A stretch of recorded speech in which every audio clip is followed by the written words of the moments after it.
גדולה, ואנחנו באמת צורכים המון המון המון ידע, אבל אין מה לעשות, כמו בכל עסק, בכלל ובפרט באמזון, תמיד יש איזה שהם מכשולים מסוימים שגורמים לנו ככה להאט את הקצב, להוריד מוטיבציה, אולי לתהות האם זה נכון לנו, האם זה מתאים לנו, ולשיקולים נכונים בסך הכל. המטרה שלי היא באמת לפתור את הבעיות האלה נקודתית, ובגלל זה החלטתי שאנחנו נעשה וובינר או הדרכה מרוכזת, שרוב רובה תלך באמת על שאלות. אני מקווה שבהמשך, אחרי ה-20 דקות האלה של התוכן, אנחנו באמת, אתם תפתחו מיקרופונים, ואני מקווה שהכנתם שאלות מראש ואתם תשאלו באמת את הדברים שחשובים לכם.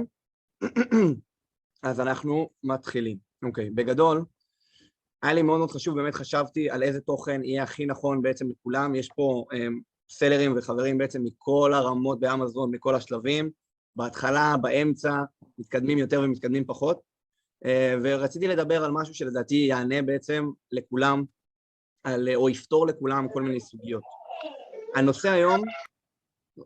הנושא היום שלנו הוא בעצם מה קורה כשמוצר לא נמכר באמזון. מה קורה שהבאנו מוצר שהוא בתחילת הדרך שלו והוא לא מצליח להימכר טוב כמו שציפינו, מה קורה אם מוצר נמכר כבר מאוד מאוד טוב ומסיבות כלשהם הוא הפסיק להימכר, קצב המחירות שלו ירד, ובאמת איך מטפלים בזה. מה שקורה, ואתם תכף תראו את זה, מה שקורה בשלב הראשון בדרך כלל בסוגיה הזאת, זה שסלרים מתחילים להילחץ. זאת אומרת, ברגע שמוצר לא נמכר להם, הם מאוד מאוד נלחצים, אתם מכירים את זה בטח, כולנו היינו שם, כולנו מרפרשים את הפיד של אמזון, את הסלר סנטרל, כל כך הרבה פעמים במהלך היום, כדי לראות מה קורה עם המחירות שלנו, ובעצם כשאנחנו רואים שיש לנו יום עם קצב מחירות נמוך, יומיים עם קצב מחירות מאוד נמוך, אנחנו מאוד מאוד נלחצים, וכשאנשים נלחצים אז הם מתחילים לעשות טעויות, ובעצם יורים לכל הכיוונים כדי לנסות להבין איפה נמצאת הבעיה. אני אספר לכם, אני אשתף אתכם ברמה האישית שלי ומהניסיון שלי. יש המון המון המון שיטות, יש המון המון דרכים, הרבה מאוד יועצים, מומחים, סלרים באמזון באופן כללי, בעצם נעזרים בדברים מסוימים. אני אספר לכם מה אני עושה. ובאמת, כמו שאתם יכולים לראות במצגת, אגב, אני לא מת על מצגות, כן חשוב שיהיה איזשהו עזר ויזואלי, אבל אני ארחיב תמיד על כל בעצם מצגת שיש לי.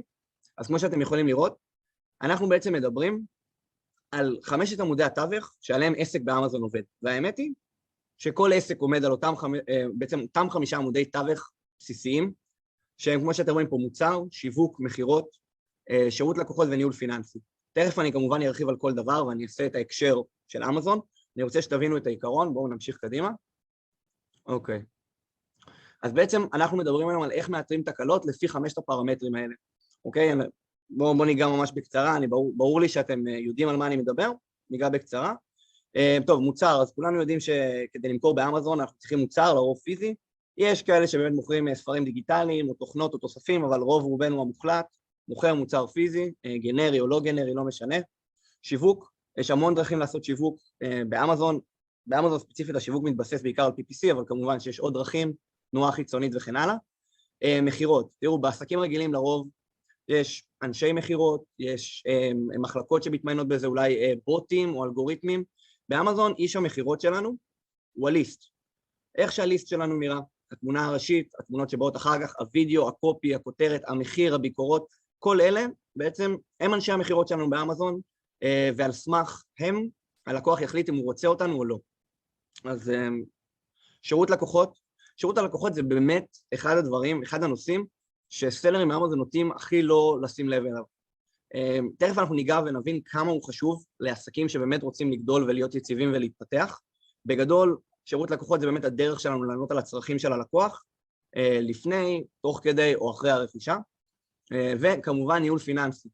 הרבה מאוד מהסלרים נתקעים במצב, אני חושב שזה אחת התופעות הכי מעצבנות שיש באמזון. הרבה מאוד סלרים נתקעים במצב שבו הם יוצאים עם מלאי, מבחינתי ניהול פיננסי מתקשר גם ליציאה ממלאי, אני תכף אסביר, והרבה מאוד באמת סלרים הם מגיעים למצב שהם יוצאים עם מלאי, שהם לא יכולים להרשות לעצמם להביא מלאי חדש או להגדיל את המלאי שלהם, כי הם לא מתנהלים נכון פיננסית או כי הם לא התנהלו פיננסית נכון מלכתחילה, ואנחנו ניגע בכל הדברים האלה ונבין בעצם איך הם עובדים, איך אפשר לפתור אותם ומה הבעיות. אז יאללה, בואו נרוץ. אגב, תרגישו חופשי, מי מכם שרוצה לעצור ולשאול אותי שאלות, זה נכון שאני מייעד בסוף את רוב הזמן לשאלות, אבל אם יש לכם דברים נקודתיים על המצגת או על מה שאני אומר, תרגישו חופשי לשאול אותי. אוקיי. אז בעצם, מה קורה לנו כשעסק באמזון לא עובד? כמו שאמרתי, נכנסים לפאניקה, יורים לכל הכיוונים, העיקר כדי לנסות זה ולחזור ולמכור, והרבה מאוד פעמים אנחנו פוגעים בעסק שלנו בעקבות התופעה הזאת, ובאמת, כמו שבפועל פציינט מגיע לרופא עם בעיה כלשהי, אז הרופא לא יורה לכל הכיוונים בדרך כלל, הוא חייב להבחן את הבעיה קודם ולדעת איך לפתור אותה ולהבין שנייה מה הטיפול הנכון בשבילה. אז היום אנחנו נדבר בעצם על ניתוח הבעיה בעסק שלנו, באמת לפי 5 הפרמטרים האלה. נמשיך? אוקיי. אז איך נדע שהבעיה בעסק שלנו קשורה למוצר? בגדול, לשלבי המוצר, אני גם תכף יכיר לכם בעצם את השותף שלי בכל ההתנהלות של המותג החדש, הוא מעצב תעשייתי, הוא הבחור שאחראי, הוא גם יציג את עצמו, הוא הבחור שאחראי באמת על כל הקונספט של ייצור המוצר אצלנו, המחשבה על הבידול, דיבור עם ספקים, יצירת קשר וכן הלאה, ואני ממש תכף אציג אותו, אם הוא כמובן ירצה לעלות ולהסביר לנו קצת יותר לעומק. רגע. דניאל, אתה מוכן להסביר לנו קצת? תציג את עצמך. אני מוכן בעיקרון. המצגת שלי פה נמצאת? המצגת שלך לא נמצאת פה, אנחנו נעלה אותה ממש אוטוטו. אני בינתיים אציג את עצמי. כן. כן. אז שלום לכולם, אני דניאל, אני עובד בשותפות עם אביתר, כיום אני מעצב מוצר ואני מנהל מוצר בחברה שנקראת הייטק מכניקה, יש לנו מותג פרטי, ובצד אני באמת מקדם את המותג שלי ושל אביתר, באמת מנהל את כל המערך הלוגיסטי, את כל התקשורת עם ספקים, עיצוב מוצר, סרטוטים, כל הדברים שקשורים למוצר עצמו. באמת, אני חושב שמה שאביתר עושה פה, אני מאוד מעריך את זה, ואני אמרתי לו גם שאני אשמח לקחת חלק בזה, ואני חושב שיש לי, מהנקודת מבט שלי כמישהו שמתעסק כל הזמן עם המוצר עצמו, הרבה כלים לתת לכם בהיבט הזה. אז באמת, אם עכשיו אני אוכל לשתף את הסרטון שלי, שתעלו את הסרטון, את המצגת, יש איזו מצגת קטנה, הכנתי כמה שקופיות. כן, שנייה אחת, בוא ניתן לך רגע את האפשרות הזאת. אני אתחיל ואומר שהרבה סרטונים שראיתי ביוטיוב על חיפוש מוצרים באמזון, אנשים לא כל כך נכנסים לתוך הקישקע של תהליך של פיתוח מוצר. זה מאוד מאוד קריטי להבין את השלבים שמוצר עובר, חומר, טכנולוגיית ייצור, כל הדברים האלה הם סופר קריטיים. למה הם קריטיים? כי אתה צריך להתחיל להבין מה הסכום שיש לך להשקיע, איזה מוצר יתאים לך, איזה מוצר לא יתאים לך לסכום הזה,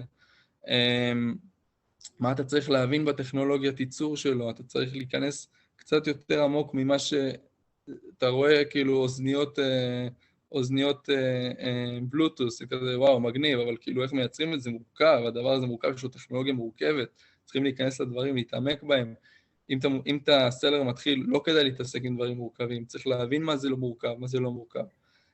שנייה, אז אביתר, תפסיק לשתף, אני אשתף פה. רגע, אני אעשה לך, אני make a host, שנייה.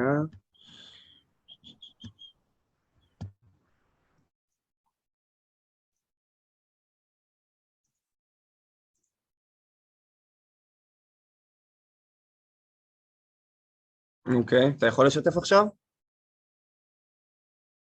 כן, שנייה, אני אשתף.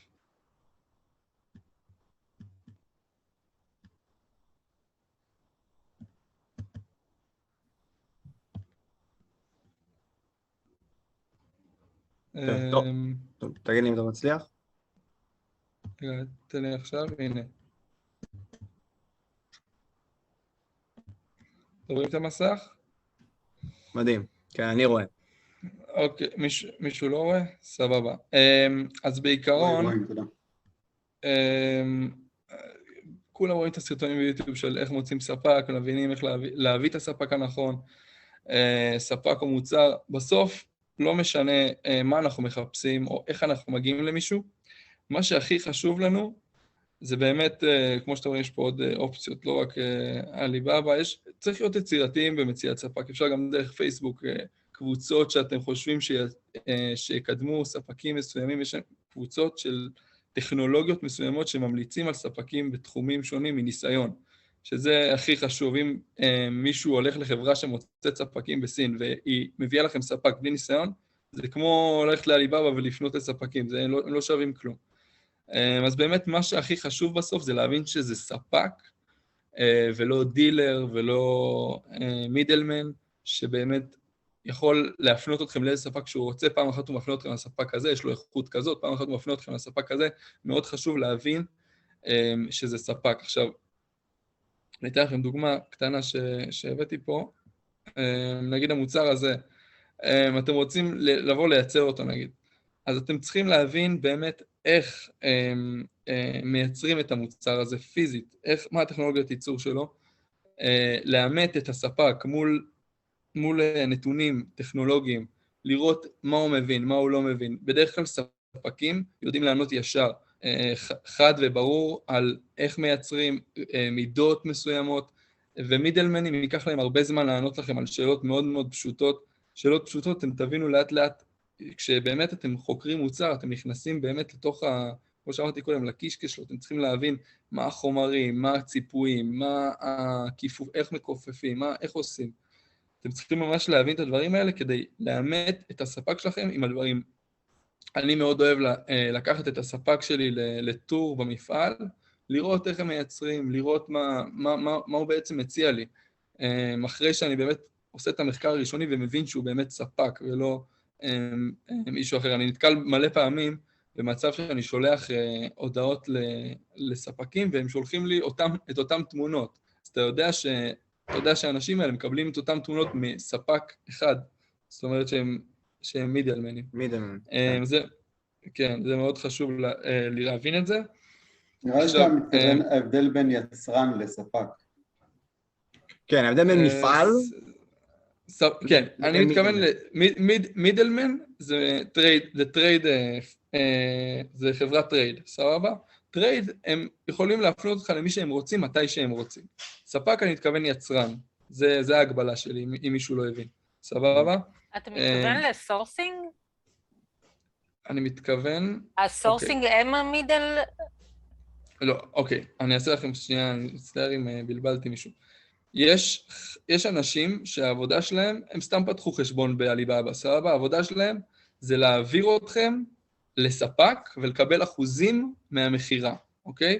הם מוכרים לכם מוצר, אוקיי? ואתם משלמים, יעני אקסטרה במרכאות, עוד דולר בשביל הם מרוויחים עליך בעצם דולר מהייצור. עכשיו, לא אכפת לי מהדולר הזה. לי אכפת מהבן אדם שאני עומד מולו, ומבין, גם דרך אגב, הדולר הזה, אם אנחנו מזמינים 1,000 יחידות, זה $1,000, כן? תכף נגיע לנושא הפיננסי שם. כן, אבל בעיקר מה שאני מדבר, יש אנשים שהעבודה שלהם זה בעצם פתחו סתם חשבון בעליבאבא, מפנים אתכם לספק, וזהו, ככה הם עובדים, ככה הם מרוויחים את הכסף שלהם. עכשיו, בוא נגיד 1 ל-10, 1 ל-20 הוא ספק, אוקיי? משהו כזה, זה ההסתברות בערך. עכשיו מובן, מישהו לא הבין את זה? את הנושא הזה? ספק זה מי שיש לו מפעל, והוא פיזית מייצר את זה שם, הוא נותן לך את הנתונים הכי עדכניים, המחירים שלו זה המחירים הראשונים, וזה מה שחשוב לי להבהיר בנושא הזה. ואליו אני רוצה להגיע. אוקיי? עכשיו, עוד משהו שמאוד חשוב, והרבה אנשים, אני בטוח שלא שמים עליו תשומת לב, גם הסלרים המאוד מתקדמים, ואלה שעושים מוצרים בעצמם בטוח עושים את זה, אבל אלה שעושים מוצרים פרייבט לייבלינג, בדרך כלל לא עושים את זה. עכשיו, גם בפרייבט לייבלינג אני ממליץ לעשות סרטוטי ייצור, ברמה אפילו הכי נמוכה שיש, הכי מינימלית, רק כדי להבהיר לספק, אוקיי, אנחנו רואים eye to eye, זה הדבר שאני רוצה, זה המידות, אני לא מקבל ממך סמפל ופתאום יש לי הפתעות, אני מקבל לך סמפל לפי המידות שקבענו, זה סוג של חוזה בינך לבין הספק, קיבלת סרטוט, קיבלת דף נייר שחור על גבי לבן, זה מה שאני רוצה לקבל, אוקיי? והוא מאשר לך, הוא נותן לך על בסיס, זה הצעת מחיר. אחר כך אתה יכול לבוא ולהגיד לו, שמע, זה לא מה שהזמנתי, הנה, זה הסרטוט, תסתכל, 1, 2, 3, בבקשה, תביא לי סמפל חדש, בחינם, אני לא צריך לשלם לך בכלל על השיפינג. אז זה מה שאני אנסה להעביר בנושא הזה, זה גם כאילו סוג של להבין עם עצמכם מה אתם בעצם מייצרים, גם במוצר של private labeling, שאתם יודעים שהוא קיים במפעל והם מייצרים אותו, הייתי ממליץ לעשות את זה משהו, העברה קטנה, כדי לראות שם על אותו דף.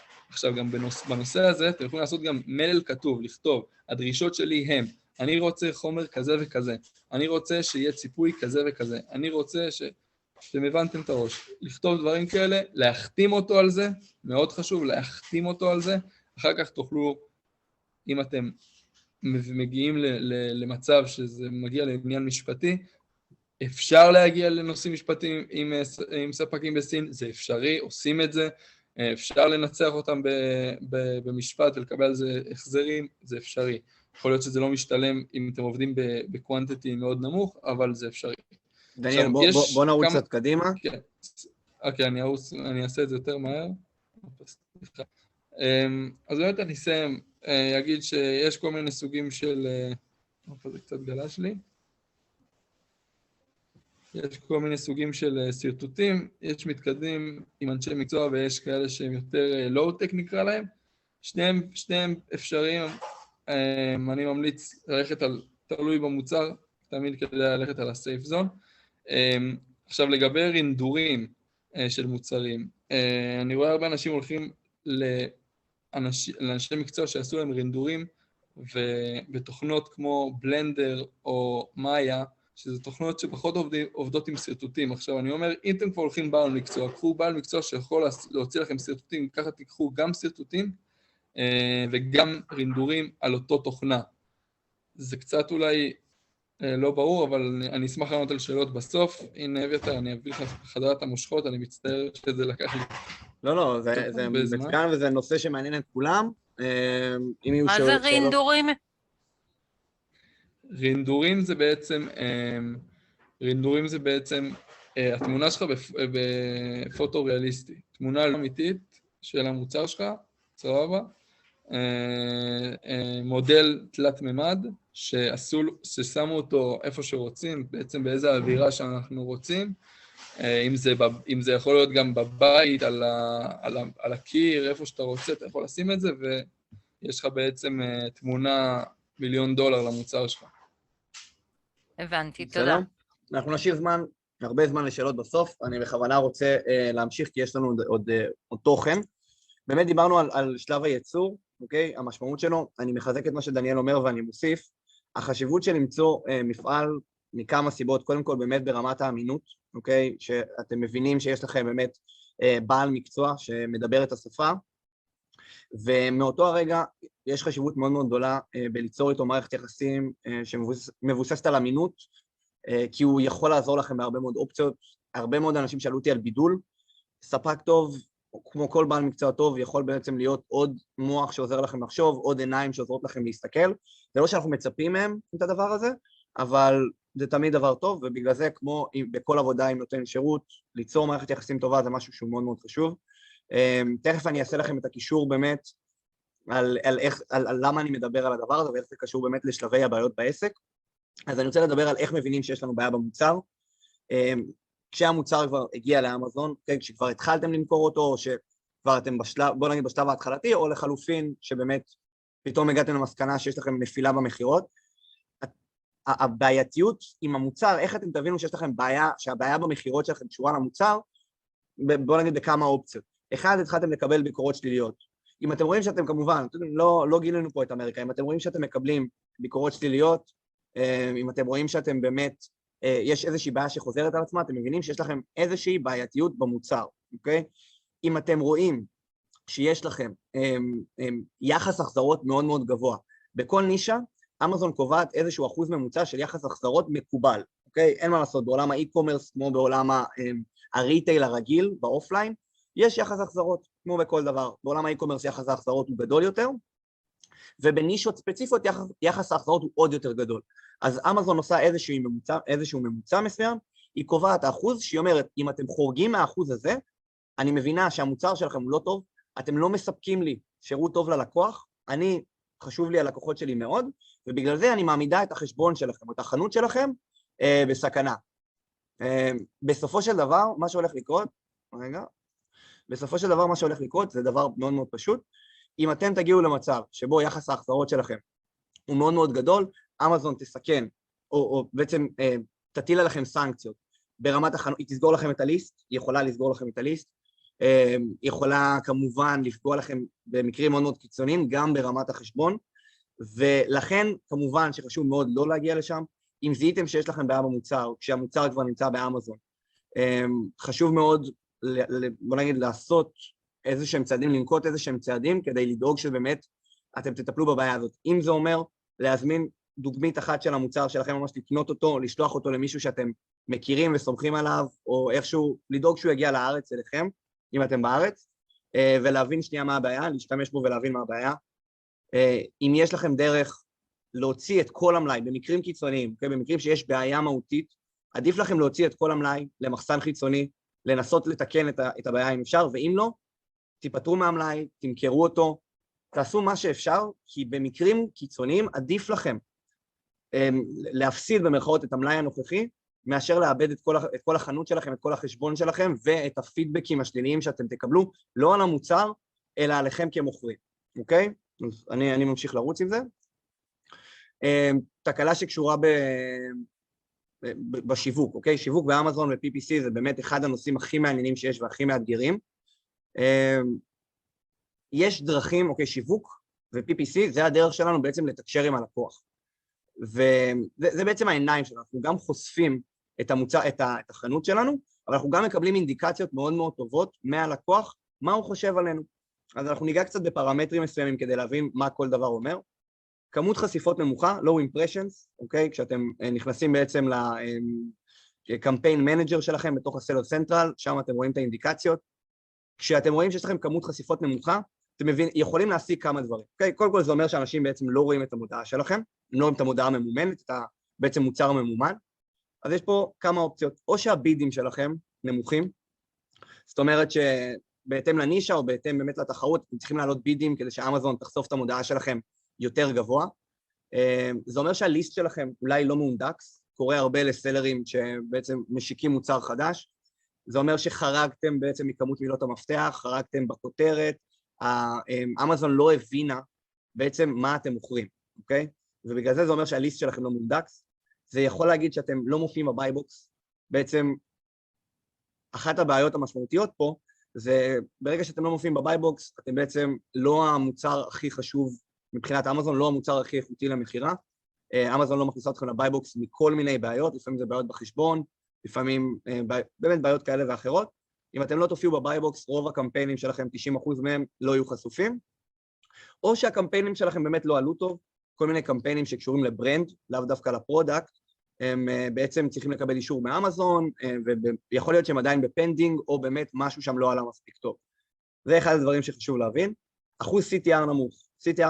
CTR נמוך זה בעצם אחוז ההקלקות ביחס לחשיפות שלכם, אוקיי? זאת אומרת, אנשים ראו אתכם, המודעה שלכם עלתה, אנשים חשופים אליה, אבל יחס ההקלקות שלכם נמוך. מה זה אומר? מה זה יכול להעיד לנו?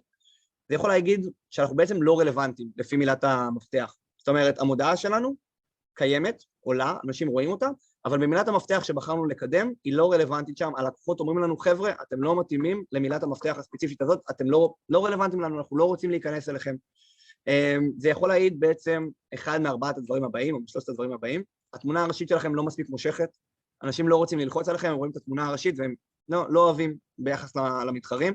המחיר שלכם לא מספיק תחרותי, אוקיי? זה בעצם, שוב, על אותו עיקרון, אנשים לא רוצים להיכנס לליסט, כי כבר המחיר מראש הם פוסלים אותך. ביקורות, הם רואים בעצם איזושהי כמות מסוימת של ביקורות או של דירוג, לא מספיק תחרותי, לא מספיק טוב, שוב, לא רוצים להיכנס. ובגדול, וזהו, יש עוד כל מיני פרמטרים כאלה ואחרים שקובעים את זה, אבל אנחנו מסתכלים פה בעצם על הפרטו, על ה-80%, וזאת האינדיקציה שלנו. הדבר האחרון הוא אחוז CVR. יש לכם חשיפות, יש לכם קליקים, אין המרות. אין המרות, זאת אומרת, אנשים לא קונים, יכול להגיע מכל מיני סיבות. בסופו של דבר, אחוז ההמרות מבחינתי, בהסתכלות שלי, הרבה פעמים מעיד על ליסט לא איכותי. אמרנו שליסט הוא באמת, נקרא לזה איש המחירות שלכם באמזון, אם הליסט שלכם לא איכותי מספיק, שאר התמונות לא מספיק איכותיות, אין לכם וידאו ולמתחרים יש, ה-EBC, הבאנרים השיווקיים שיש בתחתית העמוד לא מספיק טובים, או לחלופין, באמת ביקורות עכשיו, שפתאום איזו ביקורת שלילית שקפצה למעלה ומופיעה מאוד מאוד גבוה, ואנשים צופים בה, הרבה מאוד ביקורות שליליות וכן הלאה, יכולים לפגוע לכם משמעותית ביחס ההמרות, וגם פה אתם צריכים לתקן את זה, אוקיי? עכשיו, איך מתקנים כל דבר? בכמות חשיפות נמוכה, תבינו רגע אם זה לא בעיה בקמפיינים, אם אתם מופיעים בבייבוקס, אם שני הדברים האלה קיימים, הבידים בדרך כלל נמוכים, תנסו לעלות בהדרגה בידים, ברוב המקרים אתם תתחילו לקבל חשיפות, ברוב המקרים. אחוז CTR נמוך, שוב, אם זה משהו שהוא גורף, אוקיי, אז באמת יכול להיות שהמודעה שלכם לא רלוונטית למילות המפתח, בדרך כלל יכול להיות יודעים מה, הרבה מאוד פעמים המודעה לא רלוונטית למילות המפתח, או לחלופין מילת המפתח עם ווליום מאוד נמוך, זאת אומרת אין הרבה אנשים שמחפשים מוצרים כמו המוצר שלך, באמת, כמו המוצרים שלכם באמת במילות המפתח האלה, יכול מאוד להיות, שוב, שאתם צריכים לשנות קצת את הכותרת, קצת לעשות תמונה ראשית טובה יותר, או להשיג יותר ביקורות, אוקיי? בגדול, אין פה קסמים, זה התוצאה. אני ממשיך קדימה.